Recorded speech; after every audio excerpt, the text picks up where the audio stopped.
নমস্কার বন্ধুরা, welcome to হুদীপ sports. আর এই ভিডিওতে তোমাদের জন্য থাকছে ভারতীয় ফুটবল দলের একটা গুরুত্বপূর্ণ খবর। তো কোথাও যেও না, শেষ পর্যন্ত ভিডিওটা দেখতে থেকো।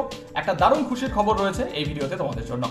এবং ভিডিওটা শুরুর আগে যারা যারা চ্যানেলে নতুন, প্লিজ চ্যানেলটাকে সাবস্ক্রাইব করে পাশে বেল আইকনটিকে প্রেস করতে কিন্তু একদমই ভুলবে না। তো শুরু করা যাক আজকের ভিডিওটা। তো তোমাদের জানিয়ে দিই, ভারতীয় ফুটবল দলের একটা দারুণ খুশির খবর। কাফা নেশনস কাপ 2025-এ ভারত তৃতীয় স্থান অর্জন করলো। একটা দারুণ খুশির খবর, এ ব্যাপারে কোনো সন্দেহ নেই। ওমানকে হারিয়ে দিয়েছে ভারত।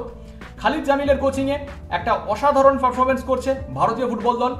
এবং ওমান ভার্সেস ইন্ডিয়ার এই ম্যাচটা নিয়ে যদি কথা বলা যায়, তোমাদের জানিয়ে দিই, ওমান কিন্তু 55 মিনিটে এগিয়ে যায় 1-0 গোলে। জামাল আল ইয়ামাদি, এই গুরুত্বপূর্ণ ওমানের ফুটবলার, তিনি গোল করে দেন 55 মিনিটে এবং ওমান 1-0 গোলে এগিয়ে যায়। এবং তারপর 80 মিনিটে উদান্তা সিং, তিনি কিন্তু গোল করে দেন ভারতের হয়ে এবং 1-1 হয়ে যায়। এবং তারপর ম্যাচটা যায় ট্রাইবেকারে এবং ট্রাইবেকারে কিন্তু গুরপ্রীত সিং সান্ধু, এই গুরুত্বপূর্ণ ভারতীয় গোলকিপার, একটা দারুণ পারফরমেন্স করেছেন। তো ফাইনালি ভারত কিন্তু জিতে নিয়েছে ইন্ডিয়া ভার্সেস ওমানের ম্যাচটা এবং তারা কিন্তু জিতে নিল 2025 কাফা নেশনস কাপের তৃতীয় স্থান।